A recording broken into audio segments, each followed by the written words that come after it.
Hoy vamos a recordar la importancia.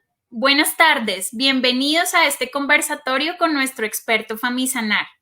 Hoy vamos a recordar la importancia de cuidarnos durante la etapa de embarazo, sobre todo pues en esta época de pandemia donde debemos incrementar todas las medidas de bioseguridad. Nuevamente, bienvenidos y comencemos.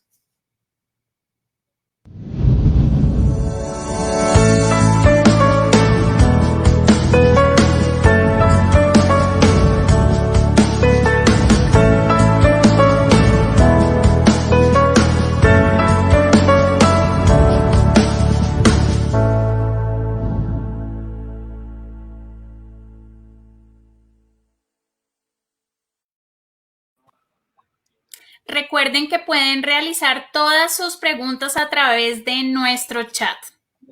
Recibimos el día de hoy con todo el cariño a la doctora de nuestros planes de atención complementaria, Karin Franco, ginecobstetra, especialista en fertilidad con más de 25 años de experiencia en la materia.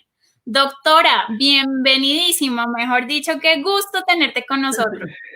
Bueno, pues saludarlos, unas buenas tardes, muchísimas gracias por la invitación, muy contenta de estar aquí y poder solucionar todas las preguntas que tengan y es un espacio muy bonito que me han podido brindar. Muchas gracias. Bueno, Doc, empecemos en materia, porque este tema es muy interesante. Hoy, como les mencionaba a todos nuestros invitados, hablando sobre cuidado prenatal. Doc, ¿a qué hace referencia el cuidado prenatal? Bueno, el cuidado prenatal tiene unos objetivos importantes y es que uno lo que quiere es descartar los factores de riesgo que pueden existir durante el embarazo para que al final se logre un buen resultado, es decir, una materna sana y un recién nacido sano. Si no se hace ese control prenatal, entonces nosotros no podemos saber qué esté pasando y puede haber complicaciones. Esas complicaciones normalmente en maternidad son graves, por eso es tan importante prevenirlas. Si uno no las previene, entonces tiene complicaciones que normalmente son devastantes. Entonces, por eso es muy importante que la paciente acuda a sus controles prenatales, que van desde el momento en que, incluso desde antes, tiene que tener una cita preconcepcional y mirar que no tenga infecciones, que no tenga enfermedades, problemas endocrinos que uno pueda controlar antes del embarazo para que ese embarazo vaya bien. O a veces porque no se pueden embarazar, ayudarlas a embarazarse y saber que tienen, que están listas para ello. Una vez que uno corrige eso, entonces el control prenatal va desde el momento en que uno está embarazado y entonces se hacen controles inicialmente mensuales y al final del embarazo quincenales y bien al final semanales. También es muy importante entonces en la prevención, la nutrición, que se ha visto que es fundamental, la odontología, bueno, ver la paciente de modo integral. Entonces, también todos los factores psicosociales. Entonces, una vez que uno ya tiene, digamos, todo cubierto, lo más seguro es que las cosas van a salir bien. Doc, esto que mencionas es importantísimo porque muchas veces los embarazos no son planeados, ¿no? Entonces no se acude al médico para hacer este tipo de prevención y pues entonces sería importante una vez embarazada que sí se asistiera a los controles prenatales. Exactamente desde cuándo se deben iniciar estos controles. Los controles prenatales se deben iniciar idealmente, la paciente se da cuenta que no le llega la menstruación. Entonces no me llegó la menstruación, tengo que cuidar por qué no me llega. Si es que estoy embarazada, si es que tengo un problema endocrinológico, si es que tengo un problema anatómico. Entonces, una vez que no me llega la menstruación, entonces me tengo que hacer una prueba de embarazo y mirar que sí estoy en embarazo. Cuando yo confirmo que estoy embarazada, ese es el momento para iniciar el control prenatal, porque en esos momentos, en esas etapas tempranas del embarazo es donde se producen, por ejemplo, los abortos espontáneos, embarazos ectópicos que son fuera del útero, y entonces eso uno lo puede prevenir Y si hay que tratarlo, el tratamiento se hace mucho más fácil si uno lo tiene en estadios tempranos. Entonces, por eso, desde el momento en que uno sabe o sospecha que puede estar en embarazo, debe iniciar los controles. Ahora, lo que tú dices del embarazo no deseado es supremamente importante porque también la parte psicológica es fundamental. Así es, Doc. Mira, tenemos muchas pacientes que hasta ahora van a acudir a su primer control y quisieran saber qué se evalúa durante esta consulta, qué se mira acerca de la mamá y del bebé. En la primera consulta nosotros hacemos un examen físico completo que va, primero, bueno, los antecedentes familiares, los antecedentes personales. Los familiares son muy importantes en obstetricia porque se mira cómo estuvo la mamá, si le dio preeclampsia, si le dio diabetes, cómo le fue a la mamá en los partos, porque puede hasta un 50-60% se repite en las hijas.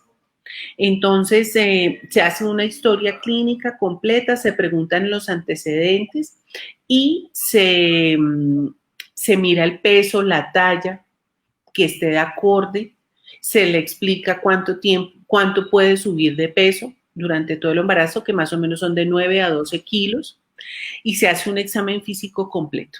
En ese, ya cuando se mira eso, se le piden exámenes del primer trimestre. Entonces, todos los infecciosos, mirar que las hormonas estén bien.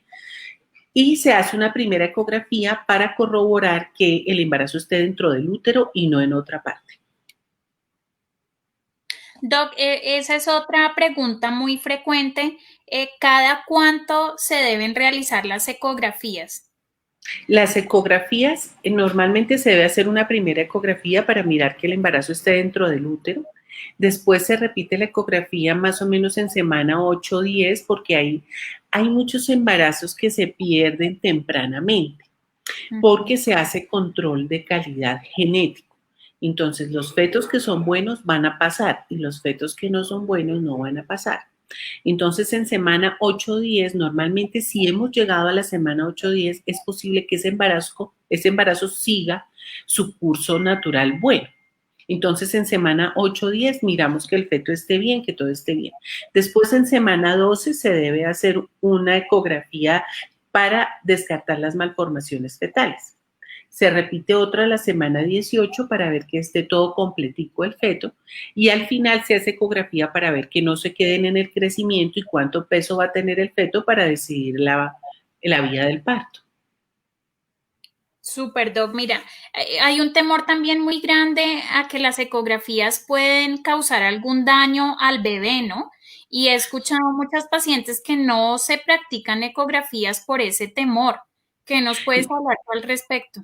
No, mira, la ecografía son dos cristales que golpean y mandan un sonido. Ese sonido va a el cuerpo y se devuelve y el ecógrafo lo que hace es que convierte ese sonido en una imagen. Es decir, que nosotros no estamos irradiando, nosotros no estamos produciendo ningún tipo de alteración.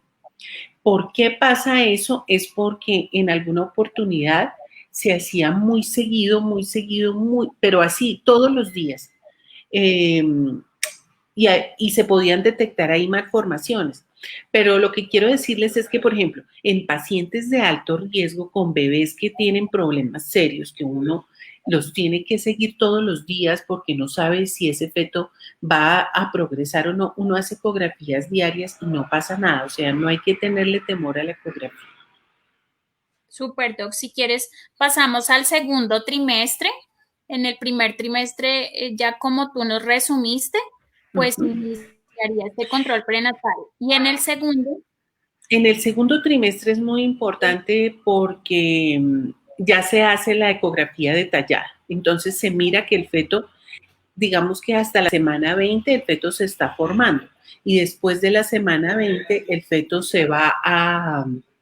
ya va a especializar cada uno de sus órganos y van a empezar a funcionar. Entonces en esa semana hay que mirar que todo esté funcionando bien.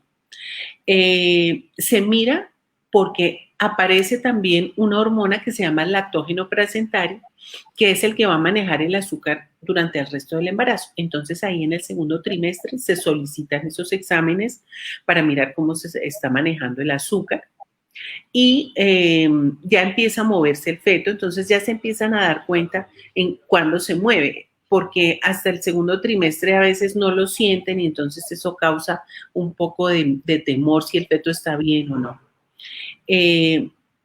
Y ya el feto ya empieza a ser ya una personita que empieza a darse cuenta cuándo es día, cuándo es noche e identifica las voces también. Entonces ese segundo trimestre es importante por eso. Qué lindo todo este proceso. Pasemos al tercer trimestre. El tercer trimestre es supremamente importante porque es donde normalmente se presentan las complicaciones del embarazo. Entonces, si el feto está pequeño, pues vamos a tener problemas. Hay enfermedades como es la hipertensión inducida por el embarazo que va acompañado, por ejemplo, de hinchazón o edema en las piernas. Normalmente es asintomático. ¿Qué quiere decir? Que yo tengo el problema, pero no lo siento. Y eso trae consecuencias. Entonces, ese tercer trimestre para nosotros es súper importante para valorar que se haya subido el peso adecuado, que no se esté subiendo la tensión arterial, que no haya problemas en el crecimiento del feto. Vamos a definir la vía del parto, porque ahí ya sabremos si se encajó o no se encajó dentro de la pelvis, qué tan grande, qué tan pequeño es. Y pues claramente ya las mamás lo sienten mucho más fuerte, están pendientes del movimiento permanentemente. Normalmente un feto se mueve después de que la mamá ha ingerido alimentos en el desayuno, el almuerzo, la comida, entonces ellas están ya más pendientes de esos movimientos fetales. El feto ya empieza a ser una personita, a veces tiene hasta hipo, y eso es una cosa buena. El hipo es una cosa buena porque quiere decir que hay una adecuada desarrollo neurológico en el feto. Entonces, para que estén tranquilas. Pero ahí hay que estar pendientes que no rompan fuente, que no sangren, que el feto se mueva bien y que no vayan a tener aumento de la tensión arterial. Eso te quería preguntar, Doc, porque mira que en este tema de pandemia, pues muchas pacientes han dejado de acudir al médico, ¿no? Por el temor a salir y por el temor a contagio, pero definitivamente asistir al control prenatal es totalmente indispensable. Sí, mira, ¿qué ha pasado con el COVID-19? Con el COVID-19 se ha visto que las pacientes, la embarazada como tal, tiene como un sistema inmunológico diferente, entonces no han tenido, si se han contagiado, no hacen el COVID no lo hacen tan severo, podríamos decir, es decir, pasan normalmente asintomáticas y lo que hemos visto es que el COVID no pasa, sino que se queda en la placenta. Solamente ha habido como 2 casos de infección en el feto, pero son pacientes con otras patologías especiales. Digamos que en ese término, la embarazada con el COVID-19 está entre comillas, como protegida, podemos decir. Pero eso no quiere decir que ella tiene que tener todos sus cuidados, es decir, el uso del tapabocas, su distanciamiento físico y su lavado de manos juicioso. Pero es más riesgoso no ir al control prenatal que ir al control prenatal. Es mejor ir al control prenatal. Hay factores que hemos visto que no dejan que el COVID sea tan fuerte, como es el ejercicio, como es una adecuada nutrición, como es que hagan sus pausas activas durante el trabajo que tengan en casa, que estén muy atentas a los síntomas. Si van a empezar con síntomas respiratorios, por favor, consultar. Pero realmente no se puede pasar por alto el control prenatal. Así es, tienes toda la razón. Me parece muy importante recordar los signos de alarma que mencionaste hace un rato para que todas nuestras pacientes los tengan presentes. Los signos de alarma para el COVID, por ejemplo. Sí. Sí, entonces, por ejemplo, si se le va el gusto, si se va el olfato, si me siento cansada, Si empiezo a tener como una gripita, y fuera de eso, si tienen contacto con alguien con COVID, por favor, tienen que consultar. Ahora, si es posible donde haya sitios donde haya mucho COVID o empresas que, como está pasando justo en este momento, que hay demasiados contagios cercanos, pues sí sería mejor buscar aislamiento. Y siempre, siempre tener su tapabocas, su distanciamiento físico y su lavado de manos. Es que sabes que veo que nos estamos cansando y entonces no lo estamos haciendo. Entonces estamos abandonando el tapabocas o ya no nos lavamos igualmente las manos o no tenemos ese distanciamiento porque, claro, estamos cansados, pero en la embarazada es supremamente importante que esto se mantenga permanentemente, que se cuide. Tienes toda la razón, Doc. Otro tema preocupante es lo que mencionas, pues hay muchas mujeres en este momento trabajando en casa, ¿no? Entonces, Sí. de pronto el ritmo no es igual, aumenta el sedentarismo, la ingesta de calorías es elevada. ¿Qué recomendaciones les podemos dar sobre todo a esas mamitas que ahora están en casa para que se cuiden? Bueno, lo primero es que deben mantener el sueño las 8 horas completas. Entonces, primero dormir bien, levantarse, mantener horarios, hay que mantener horarios, entonces no se puede que me levanto a las 11, no, hay que pararse temprano, hay que desayunar, hay que mantener el horario de las comidas, desayunar completo. La embarazada siempre debe tener una proteína al desayuno, su huevo, su quesito, su jamón, un carbohidrato, no exagerar con los carbohidratos.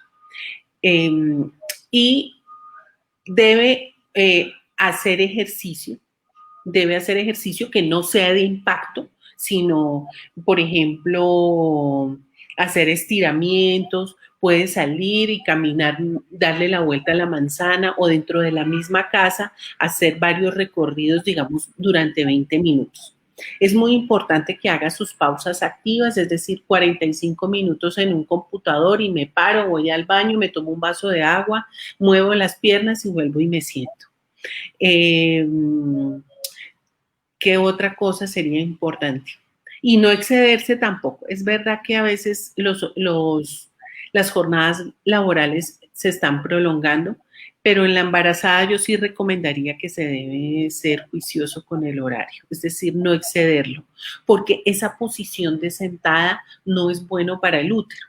Digamos, si se excede ya la cosa no está funcionando bien. Debe ser el tiempo que sea de trabajo de sus 8 horas y ya. Yo recomendaría eso.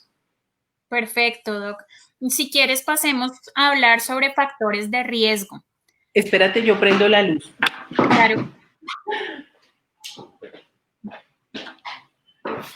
Perdón, pero es que ya ni me veía. Tranquila, no te preocupes. Se anocheció. Bueno. Empezamos con lucecita y va oscureciendo. Exactamente. ¿Qué me preguntaste? Los factores de riesgo. Miren, los factores de riesgo son múltiples, por eso no voy a nombrar cada uno de ellos, pero quiero que sepan que hay factores socioeconómicos y sociodemográficos. O sea, es decir, hay pacientes que pueden estar muy lejos de su médico, pero es importante que prioricen su control prenatal. Es el momento en que no deben estar peleando.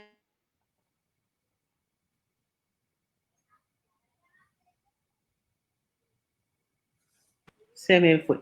No, hay antecedentes médicos importantes, entonces, por ejemplo, si yo tengo una enfermedad de base, si soy hipertensa, si soy diabética, si he tenido abortos, si estoy obesa, si estoy muy delgada, si tengo una enfermedad inmunológica, una enfermedad renal, cuando yo tengo una patología previa, sí que tengo que ir a esa consulta preconcepcional para que el médico me cuadre para poderme embarazar y me diga cómo me tengo que comportar durante el embarazo. Hay unos antecedentes reproductivos, entonces ahí están que si tengo abortos a repetición, que ya tengo mucha edad, por ejemplo, para el primer embarazo, que he tenido muchos hijos, entonces todo eso cuenta. Y durante el embarazo, pues que los exámenes estén normales, que yo no adquiera una infección porque tenga, por ejemplo, un mal manejo de las mascotas, todo eso tiene que ser evaluado, pero Todos estos factores de riesgo, lo que quiero decir es que pueden prevenirse, digamos. Es que lo importante ahí es la prevención. Yo puedo ser hipertensa y embarazarme, pero si estoy controlada no tengo tanto problema. Entendidísimo, Doc. Mira, pues tú eres una Biblia en fertilidad. Entonces, Gracias. no puedo dejar pasar esta oportunidad para levantar aquí la voz por todas las usuarias que nos acompañan y preguntarte qué hacer en los casos de estas pacientes que no logran quedar embarazadas. ¿Cuál es tu recomendación como del paso a paso que deben seguir ellas?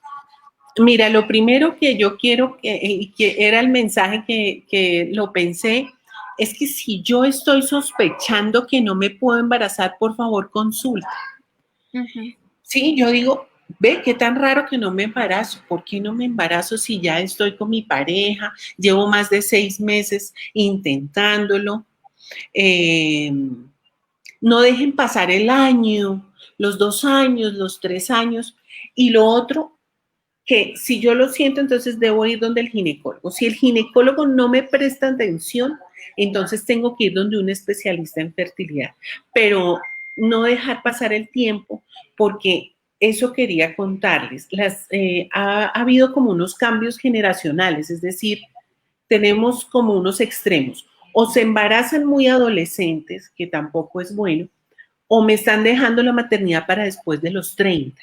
Y ya una paciente después de los 30, para tener el primer hijo, ya vamos corticos porque a nosotras cuando nacemos nos dan 2 bolsitas con óvulos que se llaman los ovarios y ahí van los óvulos para toda la vida. No vamos a producir más óvulos durante nuestra vida, solamente los que nos mandaron. Eso, el pico de fertilidad está entre los 25 y los 30 años. Entre los 30 y los 35 ya empieza a declinar un poquito y a los 35 baja en picada y a los 40 casi que no. Es decir, que una paciente, por ejemplo, que tiene 40 años, de 12 menstruaciones, solo 6 tienen óvulo. Entonces, y ya estamos como en la reserva. Entonces, para mí era muy importante darles el mensaje, por favor, acudan a tiempo y prioricen los embarazos. Si realmente soy una paciente que quiero embarazarme, que quiero formar una familia, no puedo esperar a tener la casa, el carro, la beca, la sobreespecialización, la otra especialización y a los 35 años mirar si ya estoy lista para el hijo. Me parece que ahí es donde, porque me da pesar que llegan a mi consulta y han pasado por 1, 2, 3 ginecólogos, porque yo lo dejé así, porque mientras se me pasó la vida trabajando y entonces ya es muy difícil hacer el tratamiento. Y lo otro, la último mensaje que quiero darles en fertilidad es que se logra embarazar. Hoy en día contamos con toda la tecnología, contamos con los medicamentos, contamos con los exámenes, con todo y logramos embarazar a las pacientes. Hay tratamientos de baja complejidad que se pueden hacer, no son tan costosos y hay otros que son un poco más costosos, pero hoy en día se logra embarazar a la gente y entonces ese era el mensaje que quería darles. Doc, mira que sobre esto también hay muchas creencias de parte de los pacientes, por eso la invitación es a consultar a un especialista de verdad, verdad, porque recomendaciones para quedar embarazada, mejor dicho, encontramos frutas, verduras, aguas, de todo, pero realmente hay que consultar un especialista que conozca el tema. Sí es importante porque entonces ya el especialista te va a decir, mira, realmente yo no veo ninguna causa o sí la veo o corrijámosla. Hay muchas que se pueden corregir, la verdad, y no es tan complicado, pero lo importante es ir a tiempo. Y si tiene uno la sospecha que uno no se está embarazando, hay que buscar a la persona idónea para eso.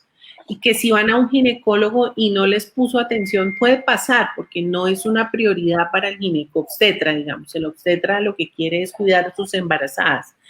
Deben buscar a alguien especialista en fertilidad. Doc, ¿las pacientes que quedan embarazadas con alguno de estos tratamientos deben tener unos cuidados especiales o son los mismos que ya nos mencionaste? No, hay que tener unos cuidados especiales. Ahí teníamos una filminita de eso, una diapositiva. Mm, Estos son los factores de riesgo. Sí, búscame. Bueno, ¿cuáles son?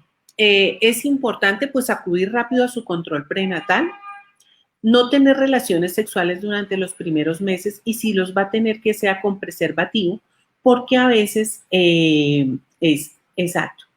Eh,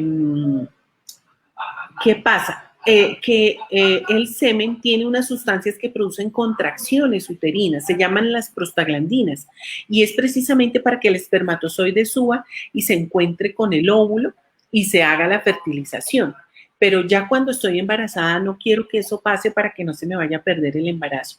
Y debo estar pendiente de guardar un reposo, no es un reposo extremo, es no hacer un trasteo, no hacer un deporte de alto impacto, no excederme en tiempos de trabajo, porque si finalmente se logra esa fertilidad, pues toca cuidarlo. El primer trimestre es bien delicadito para eso.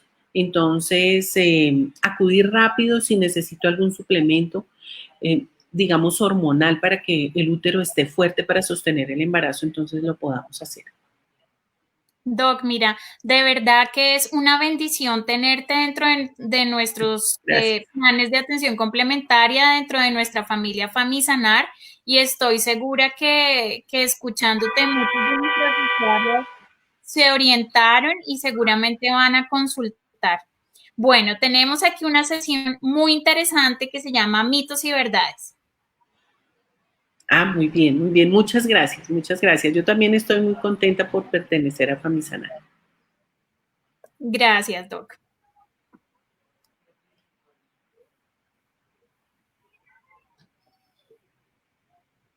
Bueno, Doc, en esta sesión le damos paso a todos nuestros invitados a través de las preguntas que formulan en el chat. Bueno, esto solamente son flores para ti. Dándote las gracias por tus palabras, por tu experiencia, tus conocimientos. La gente está muy contenta y muy agradecida. Gracias, Y nos gracias. preguntan, entonces, mira, dice, doctora, ¿existe alguna edad recomendada para tener hijos? Bueno, no lo mencionaste, pero lo podemos recordar. Sí, entonces lo ideal es entre los 25 y los 30 años para el primer hijo, para el primer hijo. Si yo me estoy pasando, digamos, bueno, digamos 32, no podemos ser tan exactos ahí, pero es el pico máximo de fertilidad, porque hay algunas pacientes, digamos, de 33 años que he visto y ya tienen una falla ovárica prematura. Entonces ya entramos con problemas. Entonces, esa es la edad ideal, entre los 25 y los 30. Finalmente, lo que tú dices es cierto. A veces buscando la edad ideal para ser mamá, después de estudiar, después de viajar, y cuando uno es mamá se da cuenta que no hay una edad ideal. A veces uno No, ser mamá exacto. lo aprende por el camino, porque Y, finalmente... exacto, es algo instintivo, finalmente es algo de instinto. Tú logras cuidar unos hijos porque tu instinto materno sale. Y otra cosa que quería decirles y que se me había quedado es que las malformaciones fetales se aumentan con la edad. El material genético del óvulo está perfecto porque el núcleo que contiene el material genético está bien, pero esa célula tiene unos andamios y esos andamios van envejeciendo como vamos envejeciendo las mujeres.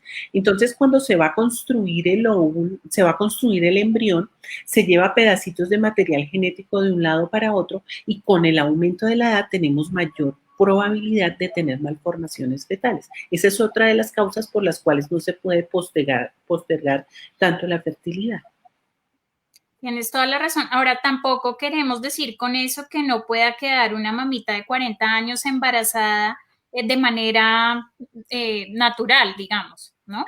Sí, pero entonces ya es bueno, sí, perfecto. Y las vamos a cuidar desde mucho más temprano, porque ya con la edad, pues entonces le vamos a hacer los exámenes para mirar que el feto venga bien y que ya no tenga complicaciones.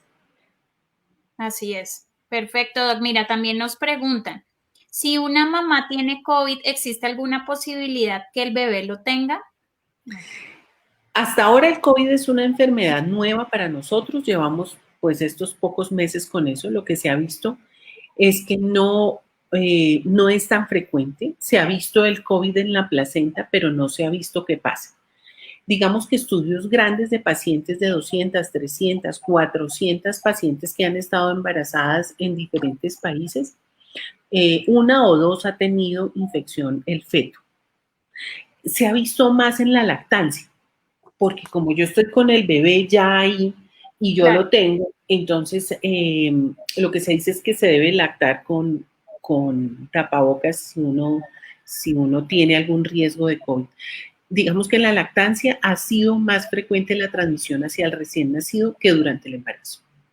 Ahora, como tú bien lo mencionaste, no hay que confiarse, ¿no? Hay que usar todas las medidas que ya se recomendaron, pues porque de todos modos la prevención es Es fundamental. fundamental. Y yo creo que en este momento más.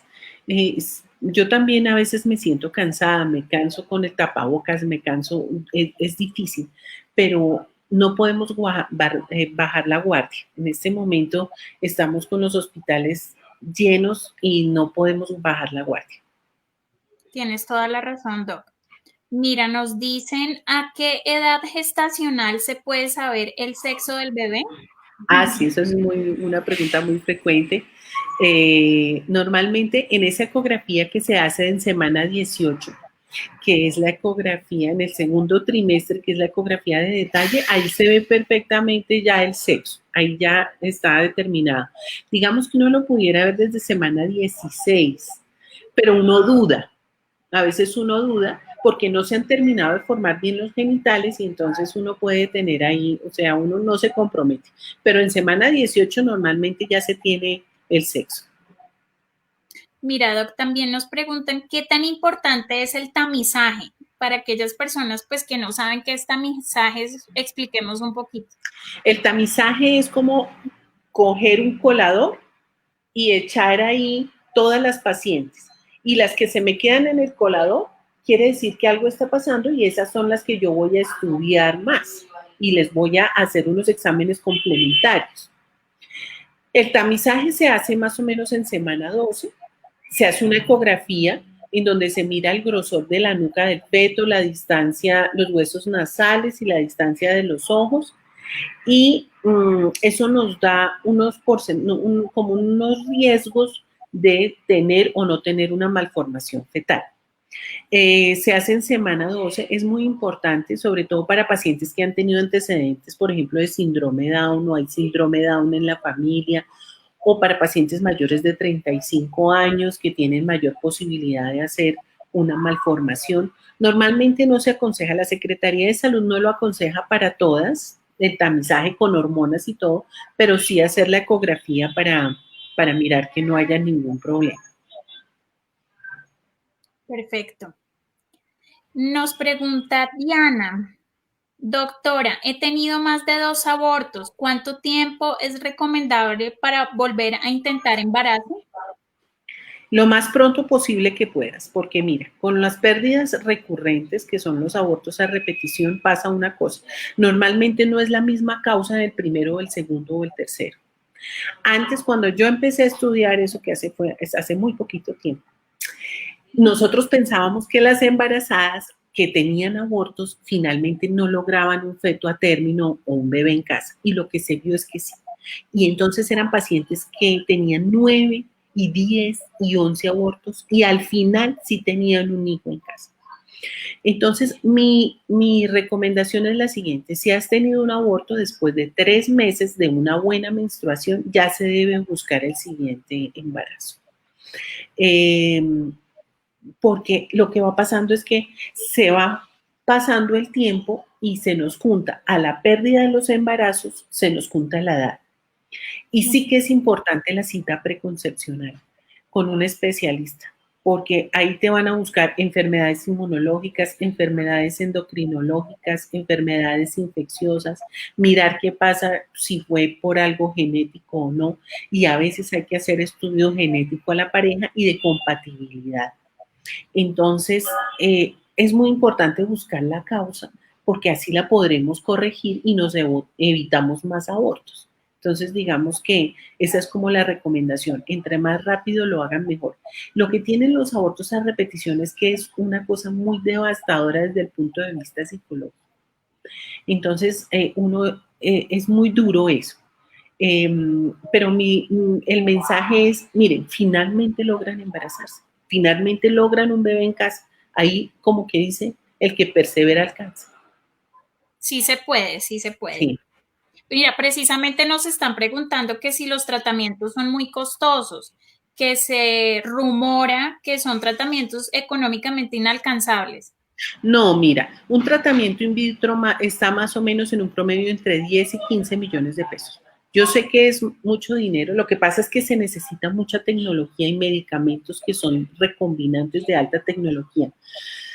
Pero, pero digamos que a veces hay cirugías plásticas que son más costosas que eso. O hay, sí, es decir, hay que priorizar que se quiere el hijo, que se tiene un problema, que se necesita ese tratamiento y tratar de buscar los recursos, la verdad. Esa es la realidad, pero no son exagerados. Una inseminación está alrededor de 2 millones de pesos y un in vitro está entre 11 y 15 millones de pesos, digamos, dependiendo del centro. Hay unos mucho más costosos, claro que sí, pero entonces uno lo que hace es el estudio de campo y mira dónde le parece que es mejor. Mira, o sea, el público está súper interesado en este tema. Nos preguntan que si esos medicamentos que se colocan durante el tratamiento tienen unos efectos secundarios fuertes. No, normalmente no. Normalmente cuando están administrados por el ginecólogo no pasa nada, la verdad no pasa nada, no tienen problema. Si uno los usa pues a largo plazo, pero normalmente uno en 6 meses ya ha tenido buenos resultados. Entonces, digamos que esos, uno dice, no, es que le van a poner hormonas, pero lo que se quiere es que la paciente ovule no solamente un óvulo, sino 3 o 4 para aumentar las posibilidades de embarazarlas y no tienen efectos secundarios a largo plazo. Doc, ¿y existe una edad límite que tú consideres, digamos, a la que ya no le realizarías un tratamiento a una paciente de este tipo? En Colombia hay una edad límite que se hizo en un consenso de expertos de fertilidad y la edad límite son los 50 años. Porque yo puedo ser menopáusica y ponerme un óvulo donado y ponerme un embrión y los ponemos hasta los 50 años. Más allá de los 50 años, no estamos haciendo esos tratamientos. Con óvulo propio, uno puede hacerlos en los 40, 41, 42 años, pero ahí corremos riesgo de las malformaciones fetales. Entonces hay que ir muy claros a esos tratamientos. Dice, si yo me someto con esa edad a ese tratamiento, pero es factible que de pronto o pueda tener un aborto o tenga una malformación. Entonces hay que hacer los cuidados del primer trimestre para solucionarlo si es que pasa. Super, Doc. Mira, nos preguntan, doctora, tengo 41 años y estoy en embarazo. Hasta el momento todo va bien, pero ¿qué recomendaciones me darías para las pacientes de nuestra edad? Las pacientes de 41 años, si todo está bien y no tienen una enfermedad de base, pues uno lo que hace es que deben ser estrictos los controles prenatales. No pasarse un control prenatal para cuidarlas con mucho, pues con esmero y controlarles la parte de su nutrición, la parte de odontología, sus vacunas, el último trimestre estar cuidándose que no vayan a hacer hipertensión ni diabetes gestacional. Digamos que hay que cuidarlas más, o sea, juiciosas. Eso sería. Y precisamente nos están preguntando o nos piden que hablemos sobre las vacunas durante el embarazo. Bueno, las vacunas durante el embarazo están programadas, unas en el primer trimestre, que son la influenza, y durante el segundo trimestre otras vacunas importantes. Es muy importante la vacunación. Realmente eso es lo único que le da a uno tranquilidad. Porque si uno llega a tener una enfermedad de estas, tiene una memoria en el cuerpo para que lo ayude a defenderse. Entonces las vacunas se deben cumplir.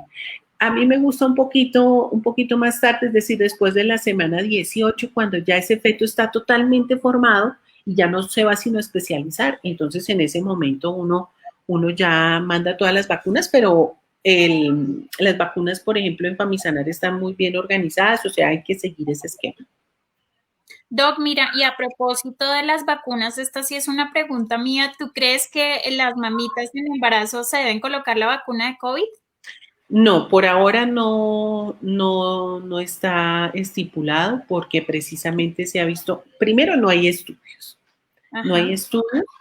Eh, bueno, lo otro es que la vacuna que se va a poner no es el virus, entonces eso es una ventaja muy grande, es un pedacitico de virus para que uno haga una memoria inmunológica, pero todavía no ha salido un consenso mundial en donde diga que la embarazada debe vacunarse. Nos toca esperar un poquito, realmente sí toca esperar porque a uno le da mucho miedo que vaya a pasar algo. Tienes toda la razón. Mira, nos dicen, doctora, ¿existe alguna recomendación para las mamás que tenemos COVID y un bebé recién nacido en lactancia? En mi caso no lo estoy lactando, me da miedo. Mira, se ha visto que es más importante lactarlos que el riesgo del COVID. Quiere decir que la lactancia es supremamente importante porque además las defensas que tú estás haciendo al COVID se las estás pasando por leche al bebé.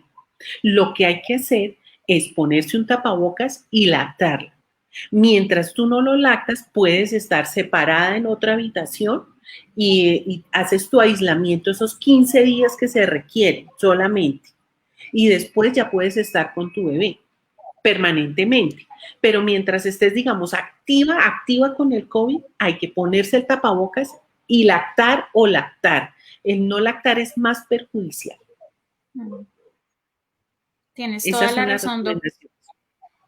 Sí. Bueno, mira, la última pregunta del público nos dice una paciente de 35 años que ha tenido 2 abortos y nos dice que si será recomendable volverlo a intentar. Claro que sí. Tiene que intentarlo. Tiene que intentarlo y lo más rápido posible. De verdad que sí. Hay que seguir adelante porque finalmente se logra. Era lo que les decía. Mira, ahora tenemos tecnología para buscar cuál es la causa, tecnología para hacerles seguimiento, tecnología, o sea, tenemos medicamentos. Antes no teníamos medicamentos. Hoy en día sabemos qué medicamentos podemos usar. Tenemos hormonas, tenemos aspirina, tenemos heparina, tenemos muchos medicamentos que ayudan para que la mujer finalmente llegue a término el embarazo. Doc, mira, en este programa siempre le pedimos al especialista que nos deje con una enseñanza. ¿Qué nos podrías dejar tú en el corazón sobre este tema? Mi enseñanza es que se embaracen, que se cuiden antes de embarazarse, que se cuiden durante el embarazo y que si tienen problemas para embarazarse, que por favor nos busquen para poderlas ayudar. Digamos que eso sería.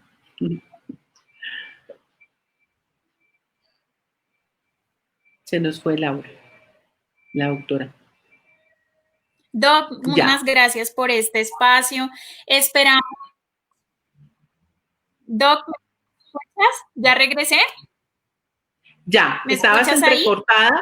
Sí, ahí bien. Bueno, yo te alcancé a escuchar y te quiero agradecer en nombre de nuestra familia Famisanar por habernos acompañado en este espacio, por todo este conocimiento y todas tus enseñanzas. Esperamos poder volverte a tener con nosotros en otro programa. Mil y mil gracias, Doc. Con muchísimo gusto. Muchas gracias por invitar. A todos nuestros invitados, muchas gracias y los esperamos la próxima semana con un nuevo tema de salud. Un abrazo virtual para todos. Chao. Abrazo virtual. Chao, mi corazoncito.